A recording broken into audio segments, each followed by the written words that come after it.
Hey everybody, Rob on the road here with 701X, and we're in Plainville, Kansas, north central Kansas at the animal hospital, Yeah. visiting with Dr. Lauren Mack, who is the head practitioner here and also has a clinic in Phillipsburg, Yes. and two other practicing veterinarians in her practice, Dr. Still and Dr. Torrey, just hmm joined not Last summer. Yeah. last summer. So Dr. Mack and her crew take care of a pretty good chunk of country around the Plainville, Phillipsburg area up to the Nebraska border and hmm south of Plainville to Hayes and cover a lot of country. And we've had the privilege of being up here a couple times for your roundtables. Yeah. So our roundtables are something we started many years ago, and they're essentially biannual producer meetings. So we offer dinner, and I put together a series of topics that I think are of importance, and we review those in that time frame. Mhm. And this started several years ago. I used to do this and bring in speakers, and it started to kind of come to my notice that people were viewing my speaker as the expert and not me. Sure. And then COVID came around and sort of encouraged all of that to change. Mhm. And so I started doing them myself. And so Gotcha. that I would become the expert and we would become the resource and have never gone back because now I just enjoy it. And we cover some great subjects. Sure. Mhm. And I've had the privilege of being at a couple of those Several of them, yeah. roundtables. Yeah.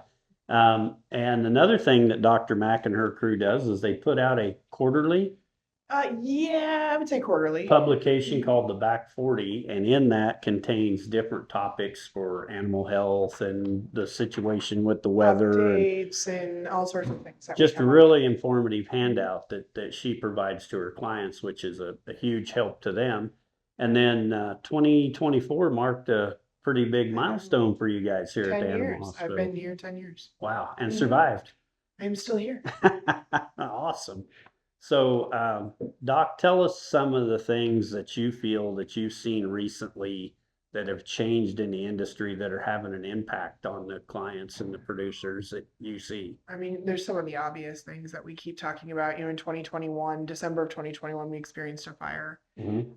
in the region that did a lot of devastation, kind of at the forefront of a drought as well that we're still Mhm. sort of battling. And so we've seen massive herd decreases, Mhm. aging producers with no succession or Yep. succession planning, and then just a general lack of like ability to overcome those.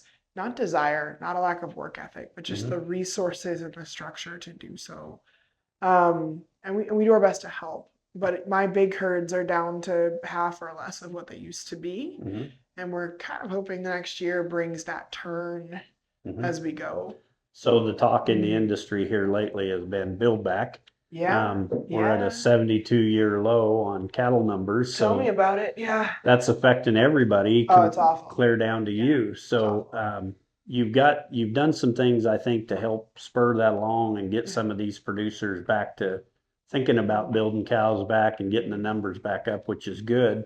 Um, what are some of the tools that you're using to help kind of Yeah. offset some of those challenges? I mean, one of the things we did was last spring, we did a producer meeting that was all technology. Hmm. And so we talked about 701X tags, we talked about therapies, we talked about um, other nutritional stuff. So I'm a big nutritional nut. Hmm. And then we also talked about was lighter bands, Right. some of those technology oriented things. And if you work with producers, they tend to be apprehensive, and Hmm. rightfully so. We've discussed how they're continuously mobbed by people wanting something from them, Right. and so you become skeptical. Sure. And it's to kind of bring some credibility, summarize the research. Like, here's what's being said out here. You don't have to do more than listen to this for 3 minutes Hmm.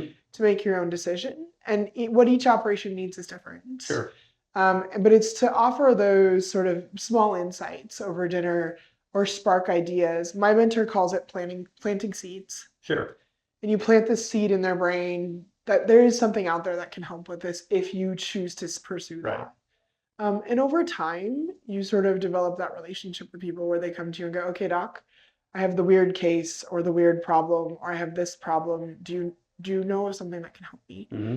That's my job as their partner in animal care. So let Mhm. me ask you this. Technology has been one of those things that's been around agriculture for quite some time and the Yes. dairy industry. Yes. We're And the dairy now, industry is very comfortable with that. sure, Yeah. and we're now breaking into it in the production livestock Mhm. side. There's been a lot of apprehension, Of course. but thanks to your championing and some of the things that you do, that try. apprehension is going away. I've seen more customers lately decided, okay, it's here. Now, how do Yeah. we use it? I work in retail a little bit too. I have a weird side gig, as you know. Mm-hmm. And we talk about how many touches it takes to get someone to step foot in a store. Mm-hmm. And the general number now, because we're continuously bombarded with information, is over 7, Wow. which is a lot of contact to get someone's attention. Sure. And so now it's building that relationship, and it's having that sort of, we're able to step over that 7 contacts because Mhm. we already know these people. We have relationships with these people. And that also means, though, they have to trust me. And so we don't violate that under any circumstance either. And really, at the end of the day, it's all about It's relationships all and trust. relationships. Yeah. Yep. It's all, and honestly, the frank part of that is just being honest with people. Mhm. You know, something I'm known for is being incredibly blunt. And so if I think we should euthanize your cow, I'm probably going to tell you that. Yeah. But that sort of builds a clientele that's like, Doc, what do you actually think today? I don't want any fairy dust. And I was Right. like, well, I don't have any fairy dust. This Nope. is what I think.